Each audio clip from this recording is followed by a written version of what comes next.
Assalamualaikum warahmatullahi wabarakatuh. Bismillahirrahmanirrahim. Nahmaduka ya ghafuru ya syakuru. Mashalli wa sallim barik ala sayyidina maulana Muhammadin wa ala alihi wa sahbihi asma'in. Nama ba'du. Perlu saya sampaikan, sanad ini harus muttasil. Sehingga kita tahu bahkan cara tidur Rasulullah itu miring kemana, ala jambil aiman, kemudian madhab kiblat. Sebelum tidur beliau wudu. Sebelum tidur lagi baca subhanallah 33 kali, alhamdulillah 33 kali, Allahu akbar 33 kali. Sebetulnya wiridan itu sanad paling kuat itu tentang mau tidur. Meskipun ada riwayat dibaca setelah apa? Sholat. Jadi makanya kita al-jam'u baina riwayaten, habis sholat ya baca itu, mau tidur ya baca itu. Nah, sebetulnya habis sholat sama mau tidur itu ngeri mau tidur. Karena ini kan pemanasan mati.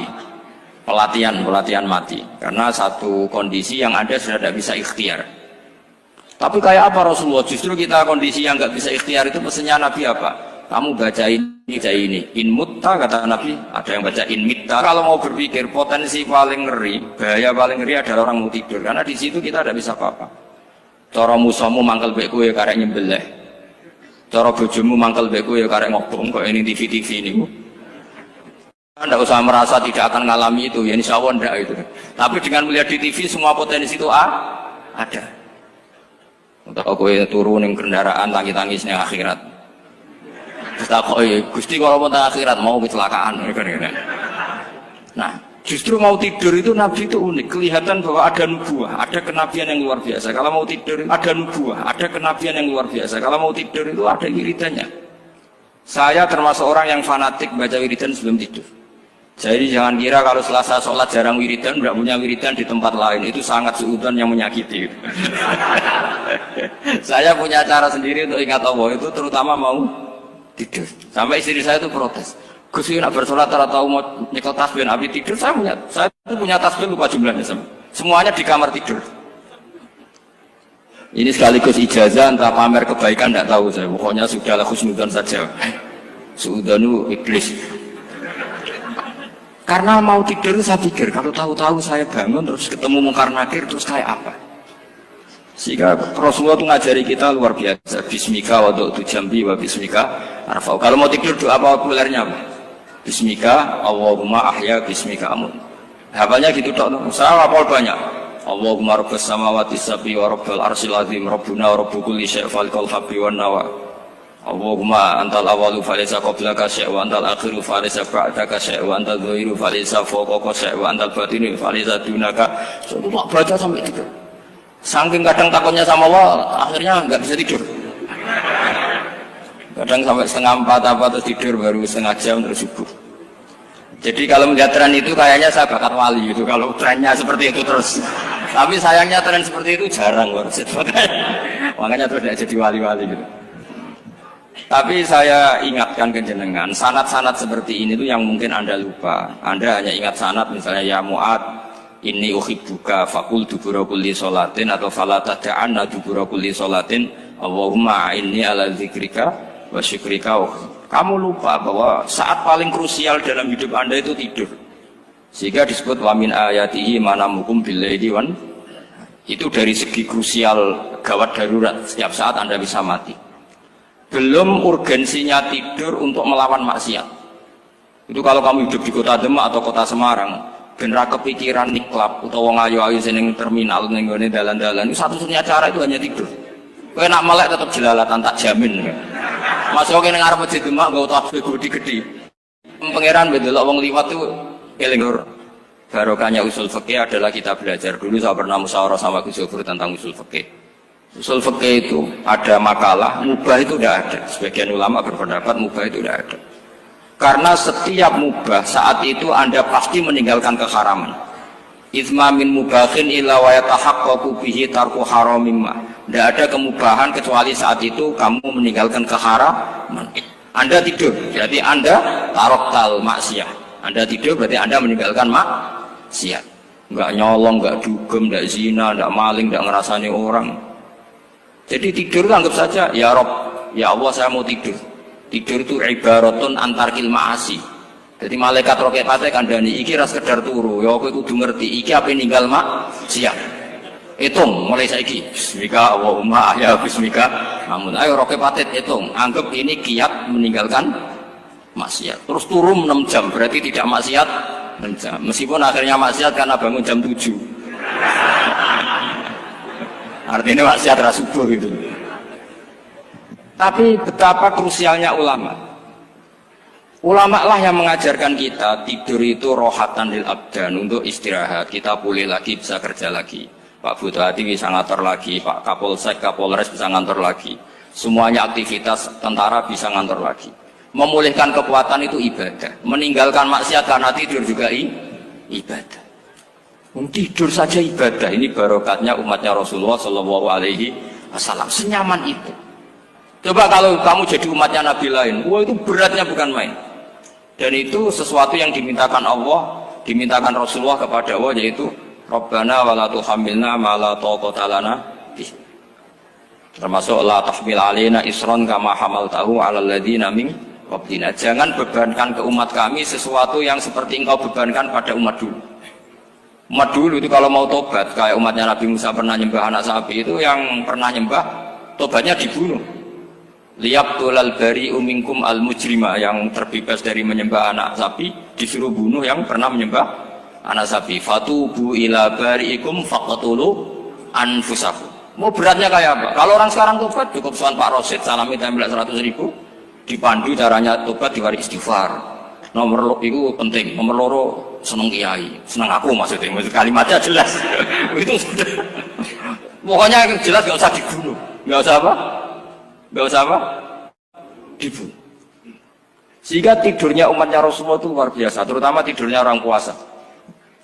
Tidurnya tasbih, tidurnya ulama juga tasbih. Karena dengan tidur itu kita tahu alamat kematian. Di mana kita masih di dunia saja punya kondisi di mana kita tidak bisa menentukan diri kita sendiri. Dan itu awal dari kita mengimani la haula wala quwata illa billah. Segagai koyok ngono ternyata ada kondisi di mana kita tidak bisa mengendalikan diri kita sendiri. Makanya disebut wa min ayatihi manamukum billaili wan nahar. Yang bisa menganalisis itu siapa? Ya ulama. Ulama kok tahu karena punya sanad musalsal ila Rasulillah sallallahu alaihi wasallam. Sehingga uniknya kenapa tidur itu sakral? Coba semua nabi di antara wahyunya itu lewat apa? Semua nabi di antara wahyunya lewat apa? Tidur, lewat mimpi. Inni ara fil manami anni atfahuka fanzur madza tar. Maka mimpi ini harus dikelola secara baik. Yaitu kalau kamu mau tidur, wudu dulu, baca tasbih, terus tinggalkan semua dunia, anggap saja ini pemanasan kematian. Itu insya Allah mimpinya sip pokoknya. Paling dikejar-kejar Dajjalnya kecemplung kali, insya Allah. Tapi kalau kamu tidur gak wudu, raiso turu terus raiso turu mangan seku, raiso turu terus raiso turu mangan sek ben warak ben iso turu. Insya Allah dikejar Dajjal kecekel. Akhirnya ngelindur gak karu-karuan karena tadi. Nah, sanad seperti itu yang punya siapa? Hanya ulama. Ada lagi satu contoh, ini sudah hampir 20 menit Pak. Itu saya pernah ngaji Durarul Kalami Syafi'i, mutiara-mutiara ngendikan Imam Syafi'i. Itu ulama itu mesti ngendikan itu unik. Tadi saya sudah cocokkan sama Bupati, tak tanya, Pak Bupati saya ini punya ilmu dari Bapak, mungkin pas untuk jenengan pakai. Kata Bapak, urip iku padha wae, ngadepi kanca mek musuh iku padha wae, malah kadang ribet kanca. Dulu saya itu iskal itu janggal. Tapi setelah ngaji Durarul Kalami Syafi'i yang ada di Muqaddimah kitab Majmu', Muqaddimah Syarhul Muhadzab Imam Nawawi, Imam Syafi'i ngendikan gini, man ahsana ilaika faqad qayyadaka.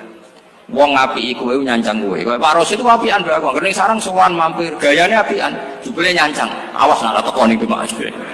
Itu faqad qayyadaka, nyancang kowe. Tapi waman asaa ilaika faqad atlaqaka. Wong sing eleki kowe iku penak bebasno kowe. Kowe tau diutangi wong kancamu ta musuhmu? Sing biasa utang kowe lho. Kanca. Kowe numpak mobil ketemu musuh enak ra usah nawani, nek ketemu kanca monggo bareng. Sing ngel-ngelo kowe kanca atau musuh? Artinya gini, kanca ya barokah, nggo perjuangan, musuh ya barokah mergo ora tau utang. Jadi segampang itu ulama melihat kehidupan itu. Man ahsana ilaika faqad qayyadaka wa man asaa ilaika faqad atlaqaka. Jadi akhirnya kita hidup itu berkah terus. Di konco ya nak kata Solo di konco Gus Sofur nak kalau buatan sakit fikih musyawarah, ora iso tasawuf musyawarah. Di konco Pak Rosid, konco rai sederhana. Pokoknya duit. Tadi kurang contoh. Kalau rai Arab kan nggak sederhana, Pak. Wajahnya mewah terus. Ekonominya juga sederhana. Saya sama Rosid sama-sama gak kaya. Jadi ada yang nyontohkan kan Gus Sofur sama Gus Baknya ngebis. Memang saya sering sama Gus Sofur ngebis sampai sekarang masih. Bukan karena miskin yang jelas itu pilihan itu. Jadi ulama itu segampang itu melihat kehidupan. Saya termasuk kiai muda yang nggak takut mati, bukan karena yakin di surga gitu, karena saya sering baca berdoa. Allahumma ya Allah, kata Rasulullah, kamu harus berdoa ya Allah, ij'alil hayata ziyadatan li fi kulli khairin wal mauta rohatan li min kulli syarrin. Mungkin sekarang kita ada zina, mungkin sekarang kita ada korupsi, mungkin sekarang kita ada maling, tapi potensi itu tetap ada. Yang bisa ngakhiri itu apa? Kematian. Maka anggap saja kematian itu rohatan li min kulli syarrin, semua mengakhiri semua keburukan.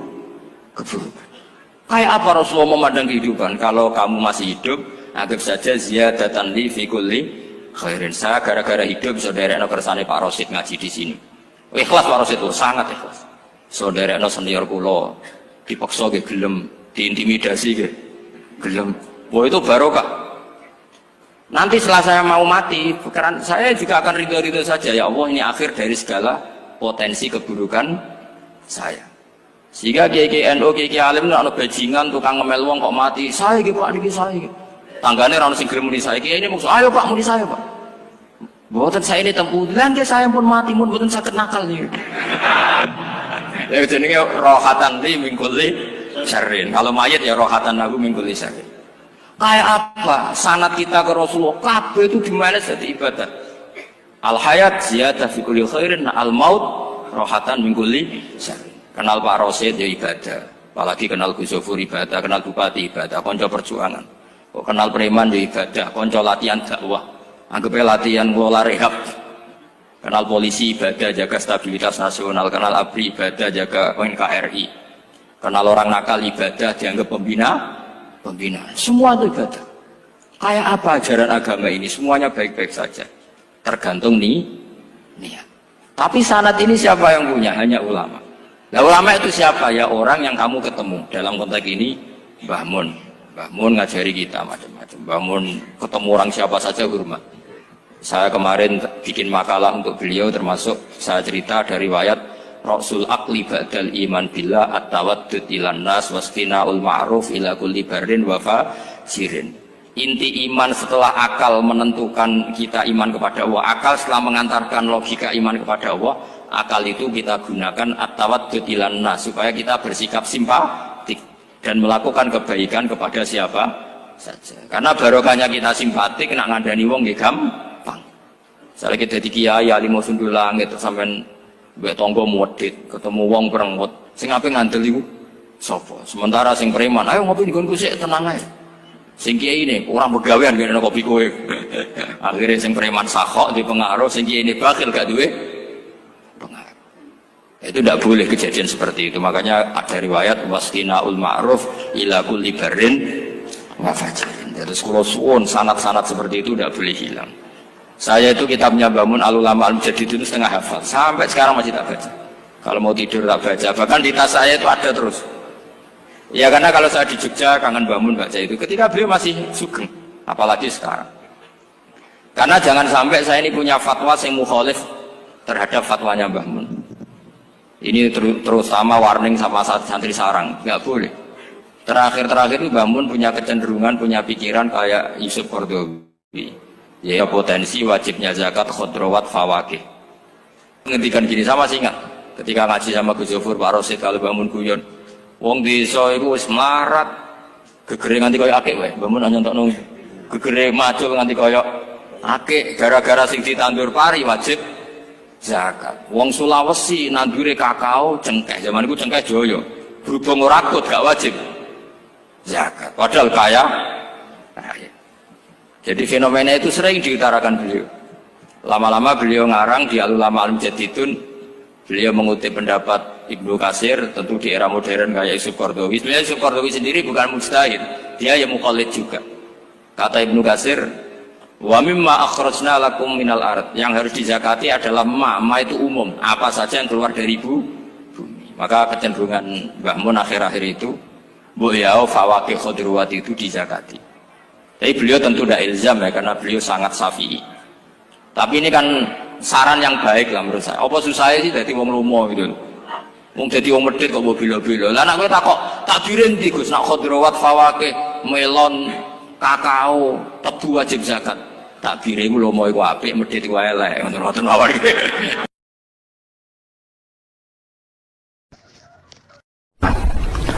Ada nikmat batinah, yaitu kepuasan mendapatkan ma'rifatullah. Aku ulang lagi, kepuasan mendapatkan apa? Ma'rifatullah. Itu nikmat batin. Baik yang terkait Allah maupun terkait logika-logika tasawuf. Terkait Allah misalnya gini, misalnya kulo mikirnya. Kulo nu bolak-balik matur niki, berkali-kali di tempat ngaji ini. Kimki jenane eling, mboten gadah masalah ingatan ini eling-eling. Eling-eling tenan. Wong nak soleh, ya soleh, soleh. Cek soleh mulai cilik, cek soleh dadakan ke husnul khotimah. Pokoknya napa? Soleh. Niku nak mati, niku bumi ku nangis. Nangise bumi ku kekurangan utawi kalong wong sing sujud ning ndekne. Ya Allah Gusti, biasanya wonten tiyang niku sujud teng nggen kula, dia berperilaku baik teng nggen kula, sakniki tiyang niku pun jenengan ambil, nangis bumi.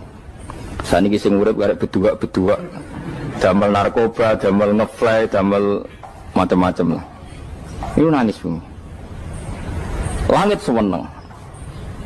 Semeneng. Gusti matur nuwun Gusti, orang itu saya tunggu lama, sekarang sudah engkau angkat ke tempat kami. Maksudnya diangkat teng langit. Sing bumi nangis, sing langit apa? Seneng. Nah kemudian kita berpikir begini, bumi kok iso nangis itu piye? Nah itu terserah, sampean apa termasuk ulama zahir, apa termasuk ulama batin. Kalau ulama zahir mengatakan bumi nangis itu mau kinayatun anil husni, pokoknya pantasnya bumi itu susah, wong kelangan putra terbaiknya. Tapi nak cara ulama-ulama hakikat yang mengenali sekali betapa kudrohnya Allah, betapa kudrohnya Allah itu tidak terbatas. Itu yang meyakini bumi nangis itu nangis tenan. Misalnya ngaten kalau tak terang malih ya. Kowe bayangno dadi Nabi Adam, ngrungokno kowe. Kowe bayangno dadi Nabi Adam. Nabi Adam tenan maksudnya. Terus Nabi Adam orang pertama dia tahu betul kalau dia dicipta dari bumi. Dan dia pula tahu betul, beliau tahu kalau dia bisa ngomong, bisa mikir, bisa macam-macam. Terus indukannya beliau itu bumi. Mesti pikiran Nabi Adam, jangan-jangan bumi ini juga bisa berpikir kayak saya. Ini kan materi saya, karena saya dari bumi ini bisa ngomong, bisa melihat macam-macam. Terus bedanya apa menurut sobat napa? Umpama kowe dadi Nabi napa? Adam, orang yang dekat sekali, qoribu ahdin, dekat sekali dengan kesaksian kudroh Allah. Gini ku dekne roh nak materi ini ke bumi, dan dia orang pertama yang urung lali kemana. Tapi ketika sudah ribuan orang, mungkin jutaan orang, lali. Seakan-akan bumi itu tidak jenis dari kita. Bumi adalah hal yang berbeda dengan kita. Kita manusia berakal, bumi itu benda mati. Terus kowe katut wong goblok-goblok, bumi itu benda mati. Sajane ya rada kriminal wong Islam muni bumi itu benda mati. Enggak bisa berpikir, yang bisa berpikir hanya manusia. Itu kengawuran-kengawuran yang kita ciptakan sendiri, kita wariskan turun-temurun. Umpama kowe iku dadi ulama, ngomong ngono iku isin. Bumi kok nyekseni kowe sujud, banyu nyekseni mbok pangan, mbok ombe kanggo sujud. Semua itu bersaksi tentang kita. Ya, lan sampean tanglet kula, cara melogika gimana? Begini, tak wari cara gampang-gampangan ya. Tak warai tauhid sing kasyaf. Tauhid ini yang dawuh Sayyidina Ali lau kusifal khoto umastatu yakinan. Umpama somben tutup-tutup iku dibuka, akulah imanku ora tambah mbek pangeran. Karena tren dunia dan akhirat sama. Zaman ning dunia ya Allah ala kulli saing kodin, kok zaman ning akhirat ya Allah ala kulli saing. Cara Sayyidina Ali, somben aku wis matilah imanku ora tambah, meskipun aku ora swarga neraka. Lah kena napa? Darah padha wae, ning dunia ya pertunjukan kudratullah, ning akhirat ya pertunjukan kudratullah. Jadi pikirannya Sayyidina Ali seperti itu. Saya kan lahir misalnya tahun 1970. Berarti mulai Nabi Adam itu saya kan nggak ada. Ngerti-ngerti ada. Saya mengira waktu zaman tidak ada itu panjang apa cepat? Cepat, karena kita tidak melalui itu. Ujuk-ujuk wujud. Kadang kalau mati ya wedi kan. Mau mati jebule kiamat 1 juta tahun kasih wopo nang kuburan. Masuk di Khalillah itu. Makanya aku ya ora roh, tak tinggal turu sakmono kan yo nglilir. Nang nglilir terus nanti. Apa mlaku-mlaku nang donya, apa piye kok. Nak turu ya kok ngani ngoyo turu kok. Ribuan tahun lintas. Terus ya apa jajal? Sampeyan tak takoki, misale sampeyan ning kuburan iku apa? Apa ngadepi muka nakil tukaran terus itu keselen tukaran kok nopo ratusan ribu mungkin. Nah terus kita dilatih. Kata Sayyidina Ali gampang latihan seperti kata Sayyidina Ali apa gampang udah menjadi wong alim. Pada akhirnya kita ini aku zaman urip yo ora roh karepe, ngerti-ngerti urip, mati yo ora roh karepe. Pas mati sampean petangin yo ora roh karepe, pokoke wa mata sauna illa ya sawah. Makanya masyhur itu dia ketemu orang ateis. Dia orang ateis itu anti Tuhan, anti Tuhan maunya. Dia ditanya, lalu kamu hidup itu karena siapa? Ya gak tahu hidup. Lalu kamu mati yang menentukan siapa? Ya gak tahu, kalau tahu mati. Ya berarti Anda gak bisa menentukan diri kamu sendiri. Akhirnya dia netas, ya ada yang menentukan. Lah ya ada yang menentukan itu dalam Islam disebut apa? Allah, disebut kalimatu haqqin alaiha nahya wa alaiha namut. Jadi kalau maknani itu kalimat yang benar-benar nyata, yang karena kalimat itu pula kita mendapat kehidupan, yang karena kalimat itu pula kita mati, yang karena kalimat itu pula kita akan bangkit lagi. Itu yang makna hakikat. Tapi kalau makna syariat nggak begitu. Kalau makna syariat begini, dan ini benar juga. Mulanya kena ada di ulama, ciri utama ulama itu jami'ul bayan. Dia kalau menjelaskan itu indah sekali dan orang pasti taslim. Sama saya tak warai tenan. Sama kan biasa wiridan la ilaha illallah kan biasa. Mulai mimpin tahlil sampai kepeksa mergo do tahlil melok, sampai sing darani bid'ah akhirnya ya melok tanggane napa? Tahlil. Soale wae. Kata Ibnul Qayyim Al-Jauziyah dalam kitab Zadul Ma'ad. Kitab Zadul Ma'ad itu kitab kesayangannya Sayyid Abdul Al-Haddad. Sayyid Abdul Al-Haddad itu pengakitab Zadul Ma'ad. Padahal kitab ini dikarang oleh muridnya Ibnu Taimiyah. Abdul Al-Haddad itu gak seneng Ibnu Taimiyah tapi seneng muridnya. Jadi di sini ulama ya demokratis. Gak seneng gurunya tapi seneng. Saja nih Ibnu Taimiyah itu orang baik. Ya ulama top ya baik, ya waras top. Tapi ngerti-ngerti Wahabi itu identik dengan Ibnu Taimiyah. Akhirnya ulama ahli sunnah penyebut itu terus isin. Mulane kiai-kiai ra ono sing dalil qala Ibnu Taimiyah mergo dicap Wahabi. Padahal Ibnu Taimiyah wong alim. Di kitab-kitab kita termasuk Sayyid Muhammad piyambak nanya Ibnu Taimiyah qala Syekhul Islam no qala. Tapi kan ini sudah milik Wahabi sehingga kita ini terus akhirnya gak gelem nyebut. Jadi kitab koyo dalil fastabiqul khairat iki apa par iki dadi dalil yo dhewe-dhewe. Wah parah tenan wong-wong. Dulu saya melihat orang enggak kunut itu ya biasa. Mergo saya sebagai wong alim ngerti iku mazhab ya Abu Hanifah. Saiki nek ora kunut Muhammadiyah. Kita ini sebetulnya ahlul ilmi enggak tahu kunut itu mazhabnya siapa kita. Itu mazhabnya Abu Hanifah, yang kunut mazhab Syafi'i. Tapi tahu-tahu iki mazhab NU, iki mazhab Muhammad. Mana ada orang-orang ini bisa punya mazhab? Ngalime sepiro nganti dadi no? Mazhab. Tapi wis dadi bahasa, wis dadi apa? Sewajo kabeh jane. Mas repot-repot. Tak warai iki. Sampeyan ben nglafadzno la ilaha illallah iku keren iki. Keren tenan mboten keren-keren. Ngendikane Ibnu Qayyim Al-Jauziyah itu gini. Min asliha khuliqatil jannah wa min asliha khuliqatin nar. Terus wa min asliha khuliqatid dunya wa min asliha bu'isatir rasul wa min asliha qatalar rasul. Wah, terus sampai sekarang saya tak bedai. Surga itu kan digawe kelas VIP mewah. Terus jari rugane widadari dulu kan nak mini sebut. Kira 70. 70. Wahyu kabeh ora ono sing kriting, wahyu kabeh. Wahyu kabeh terus gak tahu delok wong liya.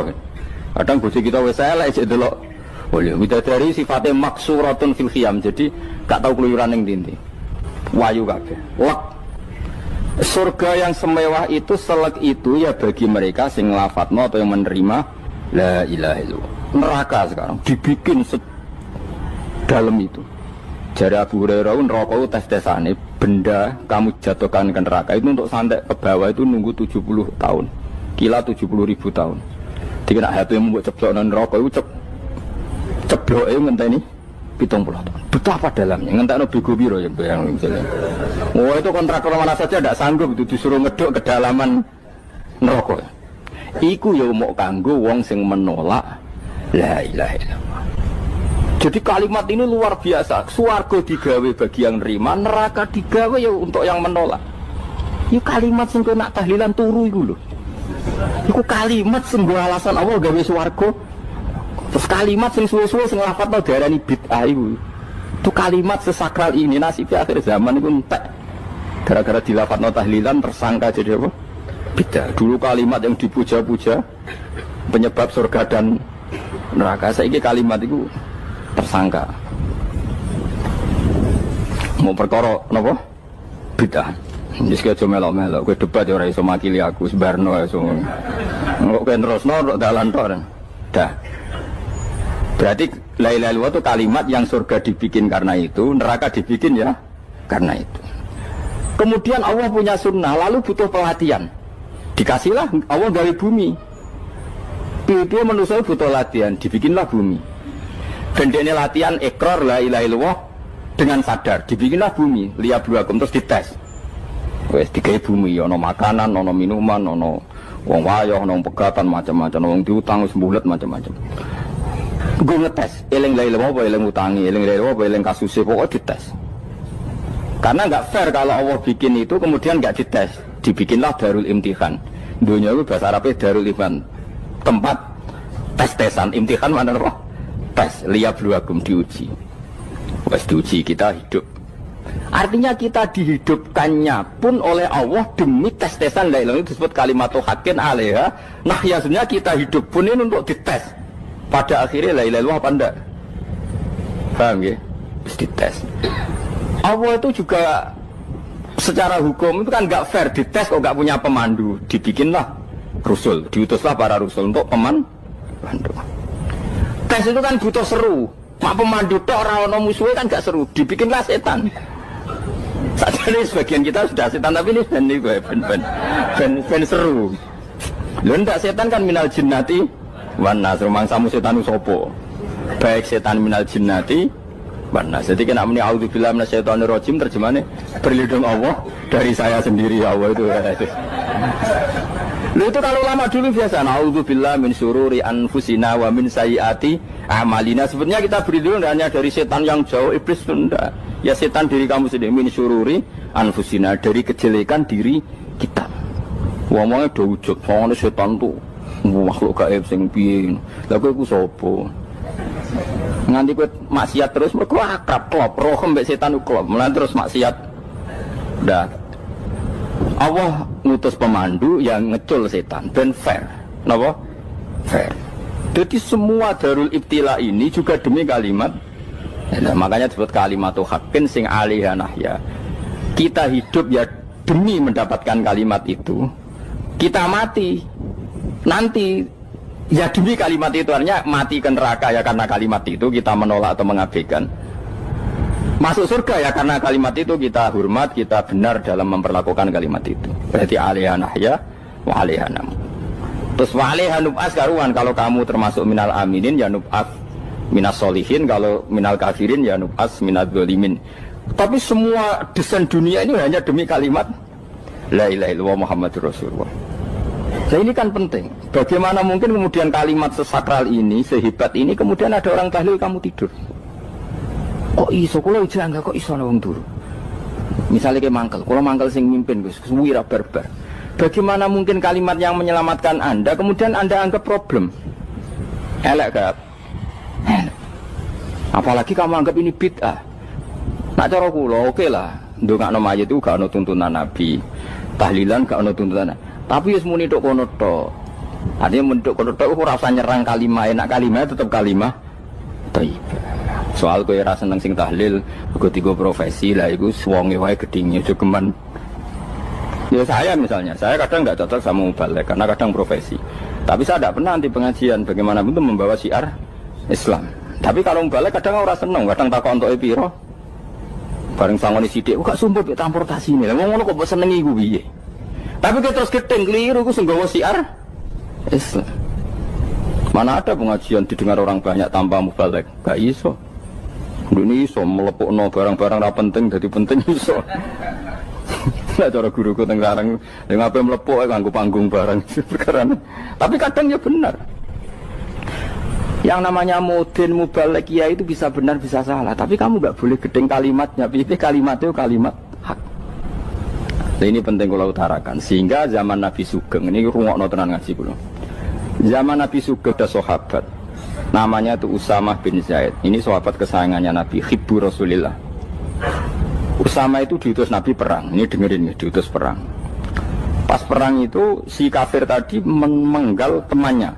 Ada yang tangannya putus, kakinya putus. Wah, seorang kafir ini sudah luar biasa. Bacok sana, bacok sini. Ketika terdesak oleh pasukan Usama, kebetulan Usama ini cakap ya, sama beberapa temannya orang Ansor. Orang kafir yang sudah kotoa arjulana wa kotoa aidiana, dia pas terdesak bilang la ilaha illallah. Terus sama Usama tetap ditusuk, dibunuh karena dia berpikir ini qolaha muta'awwidzan, dia melafadzkan kalimat itu hanya berlindung dari pembunuhan. Setelah dilaporkan Nabi itu marah besar. Nabi ngendikan kaifa anta ya Usama bila ilaha illallah idza ja'at bika yaumal qiyamah. Kowe nek ditakoki la ilaha illallah ku piye? Piye wis ngomong la ilaha illallah, tapi sampai ngomong ngoten sakwise ngethoki tangan kula, maksud tangan kula tangan kelompok saya, bagi saya. Nabi tetap jawab kaifa bila ilaha illallah idza ja'at bika yaumal qiyamah. Pokoknya Nabi menyoal terus.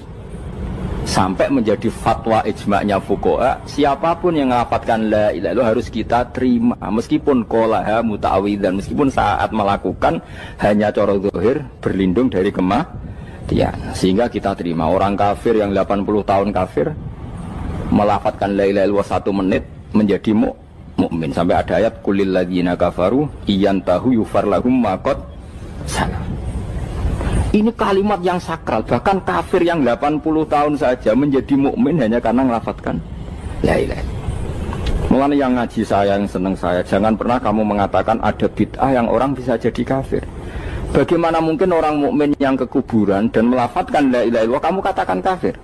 Padahal kalimat ini yang kafir 80 tahun saja menjadi mukmin. Saiki ana wong nglafadzno la ilaha illallah mergo salah tempat pinggir patok mbok arani kafir. Kok aneh.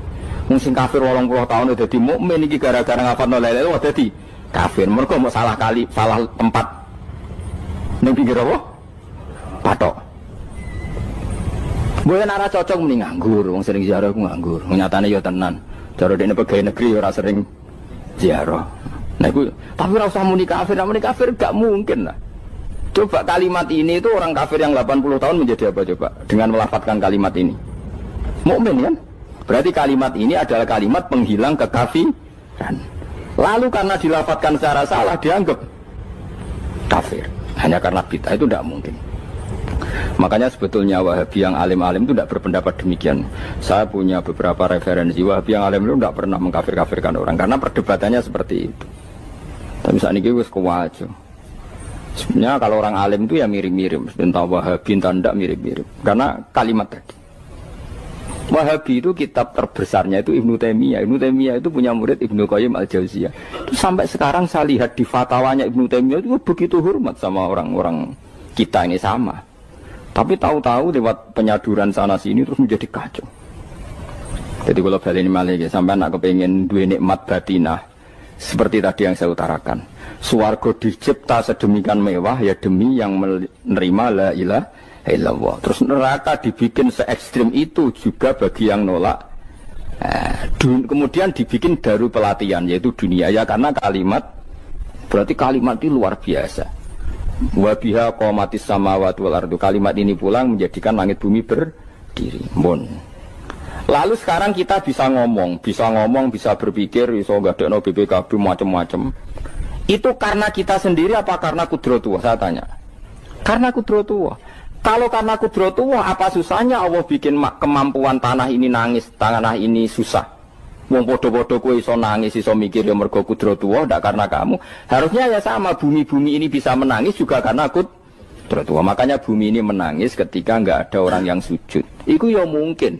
Wong zaman kowe iso nangis ya krana kudratullah, mestine bumi yang kamu katakan benda mati, hakikatnya dengan kudratullah juga sama dengan kita. Mulane tenggene kitab Al-Husnul Hamidiyah, kula ngrasa utang tenan mbek kitab niku. Dulu saya ngaji 2 tahun kitab Al-Husn. Kitabnya kecil tapi saya ngaji itu 2 tahun. Berkali-kali saya ulang. Itu beliau cerita gini. Dia yang ngarang itu orang alim, kebetulan dia orang India. Memang kelebihannya kitab dikarang orang Arab itu luweh bulet. Wong Arab kan semuanya Islam, karangannya itu standar. Ini dikarang orang India. Di Tonggo Blodor, di masjidnya, dikarang ulama yang masyarakatnya itu udah karu-karuan. Beliau cerita itu gini, manusia itu punya satu kebodohan, di mana kebodohan itu disebabkan oleh Robtul Asbab Al-Adiyah, mengkaitkan sebab sing biasa-biasa. Misalnya gini, sama saya kita omongi, misalnya ada orang bilang gini, batu ini nanti itu menjadi ayam. Orang bilang mukhal apa enggak? Enggak, jawab saja. Mukhal. Kenapa bilang mukhal? Karena dikira enggak bisa kan? Enggak, jawab saja. Jawab satu-satu. Batu ini menjadi ayam. Kamu jawab mukhal. Alasannya apa? Alasannya enggak mungkin terjadi, apa kamu enggak bisa? Sebetulnya karena kamu enggak bisa. Udah. Lau ukhbiro dzakar rajul. Andai kan orang itu kamu kasih tahu, klungsu ini biji asem itu, biji pohon asem itu. Nanti yang kecil ini suatu saat besar. Setelah besar buahnya banyak, tambah besar, tambah besar. Terus orang bilang mungkin. Ketika bilang mungkin itu karena dia bisa, apa hanya karena menyaksikan berkali-kali ada kejadian nak klungsu ditandur, iku iso dadi gede. Coba sama jawab. Karena dia bisa, apa karena hanya menyaksikan itu sering terjadi? Hanya misalnya. Artinya zaman dia mengatakan mungkin itu pun tidak memberi kontribusi ikut buat. Iya enggak? Tetap bergantung kudrahnya Allah. Dia hanya bilang mungkin karena sering melihat. Sebenarnya dia enggak sama sekali memberi kontribusi. Lah ya darani mungkin ya ora urun. Paham ya? Lalu kenapa dia kecangkeman terus muni wong wis mati dadi lemah gak mungkin dadi manusa meneh. Lho zaman dadi manusa sing wis ngene iki kok mani dene lara melok gawe. Terus muni mungkin mergo sering terjadi, sering bersaksi. Berarti sebetulnya manusia itu pakai ukuran dia mampu tidak mampu apa pakai ukuran bersaksi melihat. Bersaksi. Nah, ini kan problem kita sebagai manusia itu problem. Mulane disebut wa kanal insanu zaluman jahula wis goblok aja. Mergo manusia itu nak wis goblok aja. Makanya saya kemarin diminta ngisi di pondok kajen. Kalau sampeyan berdebat sama orang ateis atau orang komunis itu gampang saja. Dilatih begini seperti teorinya Quran. Ya nanti saya teruskan ini tak ulang lagi ya. Saya ulang lagi ya. Andai kan nggak pernah terjadi telur itu jadi ayam, nggak pernah terjadi sama sekali. Telur itu jadi ayam. Terus kamu mengasih tahu orang tadi, telur ini loh nanti jadi hewan yang hidup terus terbang. Mesti dia bilang mukhal, mau benda mati kok nanti jadi benda hidup yang terbang ngalor ngidul. Berhubung sering terjadi dan dia pun tidak ikut bikin, bilang mungkin. Paham? Saya ulang lagi ya. Berarti dia bilang mungkin karena sering apa? Terjadi dan dia lihat. Andai kan pertama kali gak ada telur sama sekali yang jadi ayam, terus pengalaman pertama di dunia belum pernah terjadi. Kamu kasih tahu telur ini nanti jadi ayam terus terbang. Orang ini bilang mukhal enggak?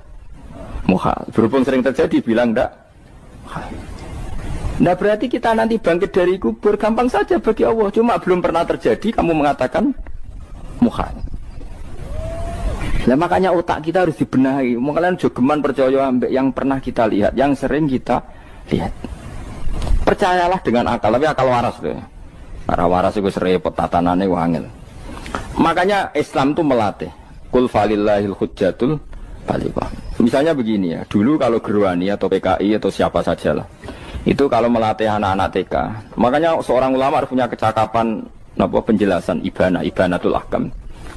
Itu anak-anak kecil dilatih. Anak-anak kamu terpejam, mintalah manisan sama Allah. Ya Allah saya minta manisan, saya minta permen. Terus disuruh buka, dapat enggak anak-anak? Enggak dapat bu, wah berarti Allah enggak ada. Sekarang minta sama bu guru. Bu guru kami minta permen dikasih. Berarti yang ada bu guru bukan Tuhan gitu. Akhirnya jadi gerakan ateisme. Nah sebetulnya untuk melawan gerakan itu kita harus melatih begini misalnya gini. Saya itu pernah ketemu sama orang yang berpikiran komunis. Oh komunis juga. Dia nantang saya gini, Pak, pokoknya saya tidak bisa nerima konsep Tuhan sebelum Anda bisa menjelaskan kenapa ada Tuhan. Jadi, bocah kok elek ini. Nah, aku ngerti, nah, sak cerdas ini tetap cerdas aku yakin, tetap cerdas aku. Rasanya selain raine serama meyakinkan, tapi pikir tetap cerdas. Kulo itu kan wong Quran, artinya punya pikiran panjang. Mungkin di antara orang Islam kita ini tidak punya kecakapan menjelaskan. Tapi kalau orang sering baca Quran, apalagi dia ngaji tafsir ya, yang waras, maksudnya waras. Serapati seneng duit, barang ini penting. Harus seneng duit, mari goblok. Yakin ulama seneng duit, mari goblok, tak jamin. Umpama alim wis kelas B, kelas C gak bisa, tahqiq gak bisa. Kalau tahu dikandani kanca kula riyen ambek jenengan udah saya kaca akeh. Lah kena apa? Cok seneng duit, bro. Duit itu masalah bagi ulama. Orang duit itu masalah kan ya. Maksudnya rasa senang tapi terus gak duit. Sekarang saya tanya, Quran itu melatih kita gini. Quran itu sederhana kalau ngelatih tauhid. Tapi orang pasti ingat. Kata Allah gini, nggak apa-apa, saya ada Tuhan nggak apa-apa. Kamu yang Tuhan. Tapi buktikan kalau kamu Tuhan. Caranya gini. Am khalaqus samawati wal ardi. Ya nggak apa-apa, kamu yang Tuhan nggak apa-apa. Tapi buktikan kalau kamu menciptakan langit, bumi. Mereka pasti ikrar, ya tidak mungkin saya menciptakan bumi, saya lahir sudah ada bumi. Yesus lahir sudah ada bumi, nggak mungkin Tuhan. Terus Tuhan membuat pertanyaan kedua, am khuliqu min ghairi syai'in. Ya sudah, kalau saya ada Tuhan, lalu nggak ada Tuhan, berarti alam raya ini tercipta oleh sesuatu yang nggak ada. Aneh nggak? Misalnya sebelum alam raya ini nggak ada Tuhan. Berarti sebelum alam raya ini kan adanya nihilisme, sesuatu yang nggak ada. Kemudian sesuatu yang nggak ada menjadi penyebab sesuatu yang ada. Aneh nggak? Menurut aneh, sesuatu yang nggak ada itu mestinya kan nggak bisa ngelabeti, nggak bisa berfungsi, nggak bisa ada gunanya. Wong jenenge ra ono iku ora marai popo. Mau ra ono kok dadi sebab. Sesuatu yang menjadi sebab itu yang wujud apa yang nggak ada? Yang wujud. Sak takoi. Lah kalau nggak ada Tuhan, berarti alam raya ini lalu sebabnya apa? Ya dari ketiadaan, lalu tiada itu menjadi sebab. Yang tiada kok jadi sebab itu tekem gitu. Mikir, di mana-mana yang sebab itu harus barang yang wujud, nggak boleh tiada kok jadi sebab. Ini kan jadi aneh, sesuatu yang tiada menyebabkan sesuatu yang ada. Terus ya pokoknya ronde ini kalah, tahu kapan tak pikir nganti mati temenang aku ini mana. Makanya sebetulnya dalam ilmu mantek, pertama itu kita tidak harus iman Tuhan itu namanya Allah, tidak harus. Makanya pertama dikenalkan, sementing kenal Tuhan itu ada dulu. Disebut zat sing wajibil wujud, belum disebut namanya Allah. Allah itu disebut nama Islam, itu paham ya? Saya ulang lagi, Allah disebut itu nama Islam. Tapi kalau penemuan akal hanya sampai kita ini butuh zat sing wajibil wujud, sing menjadi penyebab semua alam raya ini. Di bahasa Arab disebut musabbibul asbab. Belum menyebut Allah musabbibul asbab. Islam pun pertama Iqra turun ya gak nyebut Allah. Iqra bismi rabbikal ladzi khalaq, khalaqal insana min 'alaq. Iqra wa rabbuka. Tuhan itu siapa? Yang mencipta. Nah, yang mencipta ini oleh syariat Islam disebut apa? Tapi dalam logika yang penting kowe kenal si ono musabbibil asbab. Pastikan bahwa alam raya ini yang wujud pasti disebabkan sesuatu yang ada. Nggak boleh barang wujud kok diciptakan oleh sesuatu yang tidak ada. Yang gendeng ora barbar barang ra ono mbok sifati al-khaliq. Sing gawe langit bumi apa? Pencipta. Penciptane apa? Sesuatu yang tidak ada. Kowe ikhlas dutek ngono kowe ikhlas ora ya? Gak kowe ikhlas ora dutek ngono kowe ikhlas ora. Kowe gelem dadi bodho niku. Gelem kan?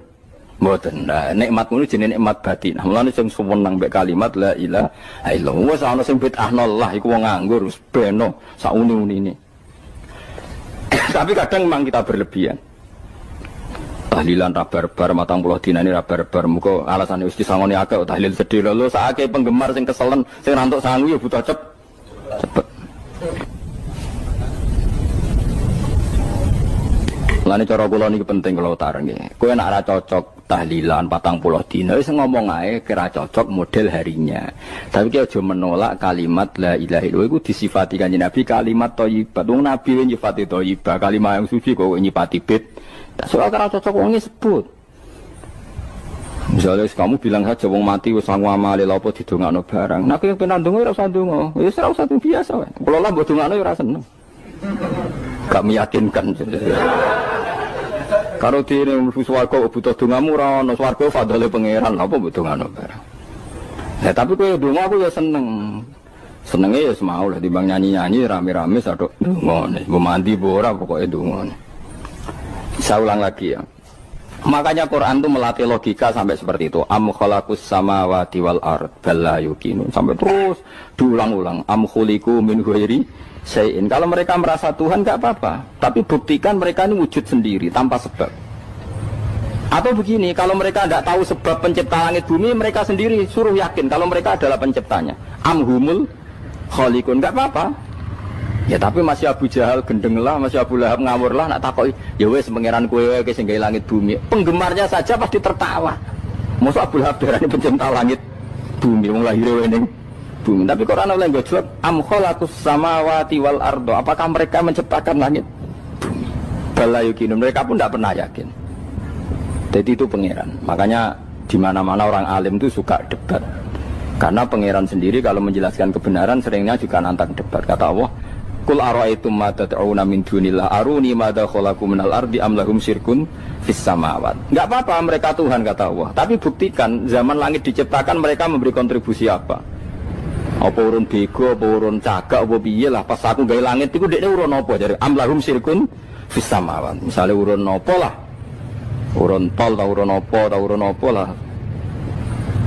Itu pangeran. Mereka kan pasti menjawab enggak. Terus itu nih di kitab bimbing qobliyada. Kalau kamu nggak percaya Quran sebagai kitab, nggak apa-apa. Tapi buktikan kamu punya kitab tandingan. Mereka nggak punya juga. Atau gini, nggak usah Quran, nggak usah sakralan. Au atharotim min ilmin, atau kajian ilmiah yang membuktikan bahwa Yesus itu Tuhan, atau yang membuktikan bahwa berhala itu Tuhan. In kuntum shodiqin, nggak apa-apa kalau kamu benar buktikan. Nah itu makanya semua Nabi itu punya kecerdasan. Karena tadi Nabi kadung nantang itu nih di kitab bimbing qobliyada. Au atharatim min ilmin in kuntum shodiqin. Tapi sekarang orang alim soleh itu jarang. Sing ngono anggere wong soleh rapati ngalim, anggere sing alim biasanya rapati soleh. Lah kula termasuk rontok-rontok ya isih rontok soleh ya rontok, tapi lumayan masih menjaga hujjatullah tadi. Sebab itu ulama dulu mengajarkan Allah itu siapa? Disifati zat sing wajibil wujud. Karena alam ini kadung ada. Kalau alam ini kadung ada, pasti penyebabnya sesuatu yang wujud. Tapi kalau wujudnya mungkin bahaya. Wong sing gawe wae wujude terima mungkin bisa wujud bisa tidak. Makanya dipermanenkan yang gawe alam ini zat sing wajibil wujud. Sing wujudnya wajib. Wajib itu enggak bisa enggak pasti wujud.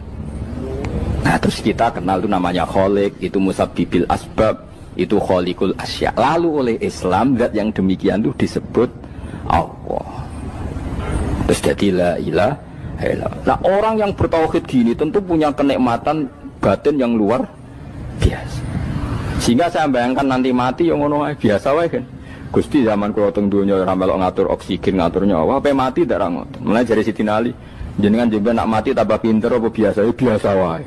Ning bumi yo ndelok kudrohe Allah, kok ning akhirat ndak ra padha wae ndelok kudrohe Allah. Mulane beliau masyhur guyonan beliau lau kusifal ghata mastatu yakinan. Soben aku nek mukasafah ning akhirat imanku yo ora tambah ya biasa wae, standar-standar wae. Maksudnya kue ning dunya ujung-ujungnya paling pokok ya menyaksikan kudratullah. Soben ning akhirat ujung-ujungnya paling pokok ya delok kudratullah. Ning dunya saiki Allah ya matlubi sing kita cari, soben ning akhirat ya Allah matlubi. Paham ya? Artinya hukum dunia dan akhirat itu sama. Kita di dunia golek ridhanya Allah, ning akhirat ya golek napa? Ridhanya Allah. Lah soal kecil itu, tapi ning akhirat kan masalah pun rokok masalah, itu utang ditagih yo.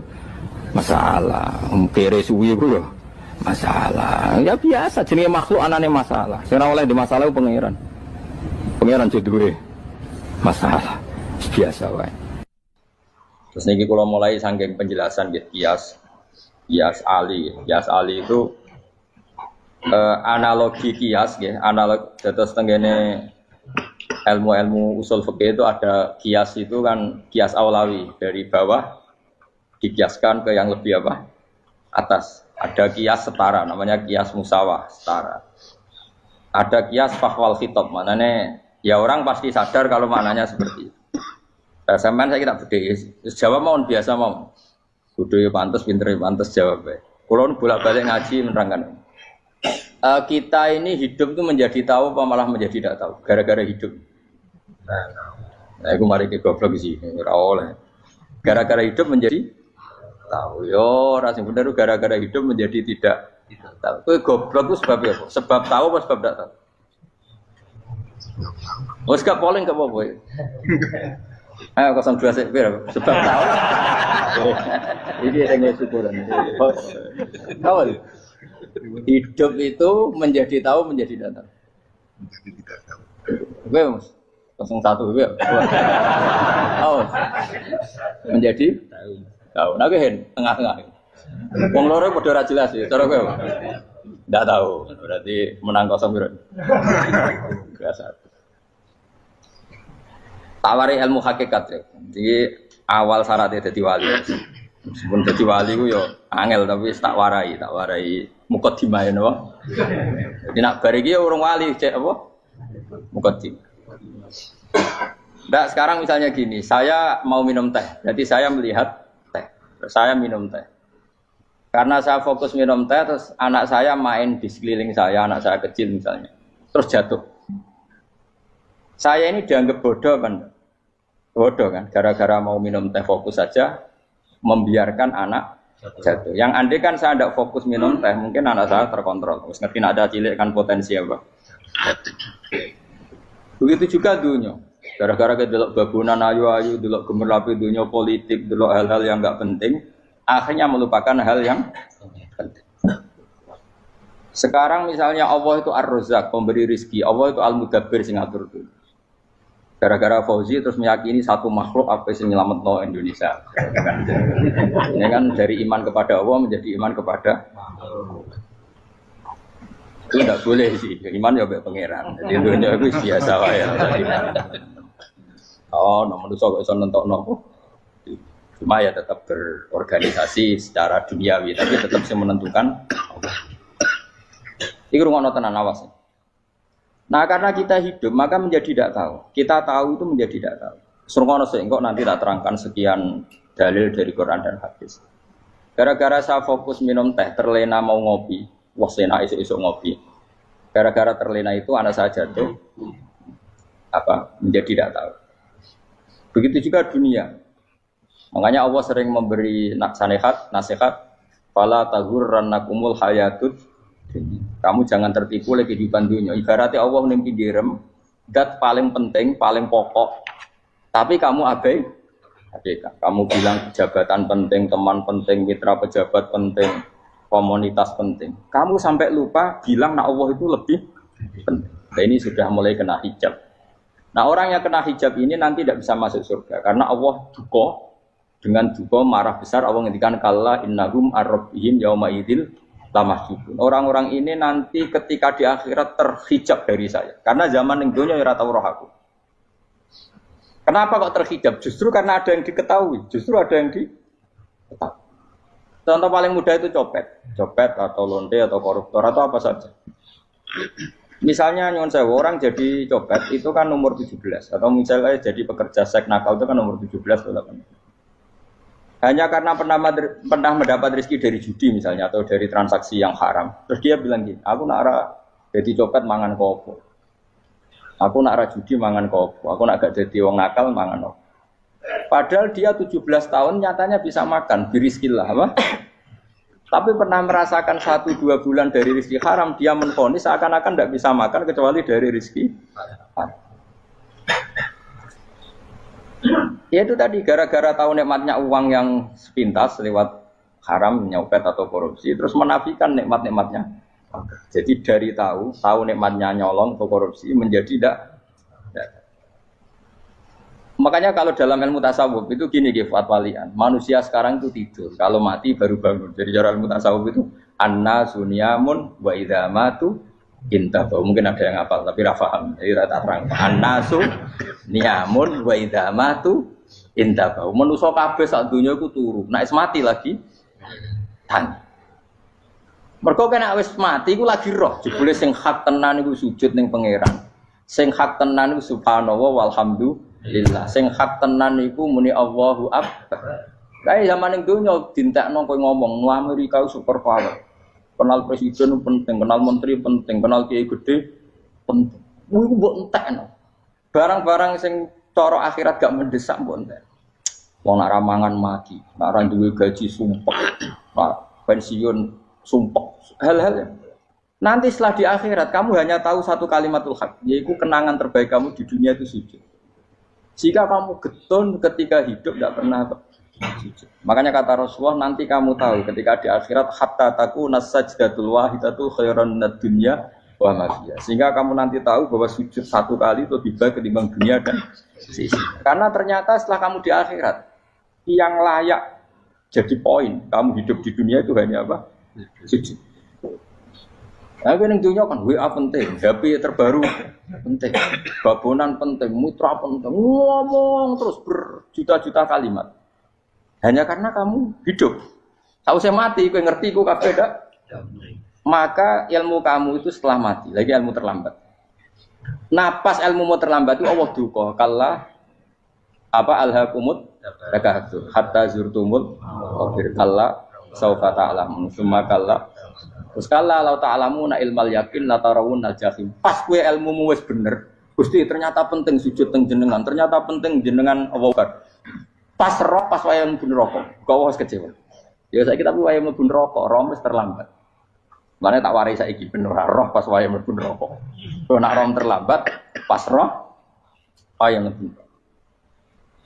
Sehingga ketika Allah melehno wong kafir, melehno itu mencibir orang kafir. Kata Allah begini. Ini mungkin yang hafal Quran bisa dicek lagi. Fakashafna anka ghito akafa basarukal yauma hadid. Jadi kata Allah ngomentari orang kafir ketika di akhirat, laqad kunta fi ghaflatin min hadza. Kamu lupa kan kalau ada akhirat seperti ini kata Allah. Fakashafna anka ghito aka. Sekarang kamu saya kasaf, saya buka semua fakta. Fa basarukal yauma hadid. Sekarang pandangan kamu tajam.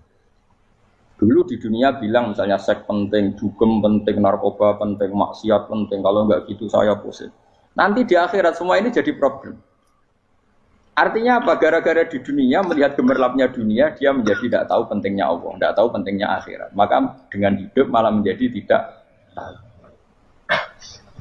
Maka untuk menjadi tidak tahu itu sebabnya dua. Makanya polling 01 dan 02 sama benarnya tadi. Gara-gara tahu yang menjadi tidak tahu, gara-gara tidak tahu yang menjadi tidak tahu. Tadi misalnya kamu fokus ya, misalnya rukin jelalatan untuk cawe itu, fokus untuk cawe itu, gak Allah waktu ngarepe kejengkang, kesandung. Berarti gara-gara melihat menjadi tidak tahu.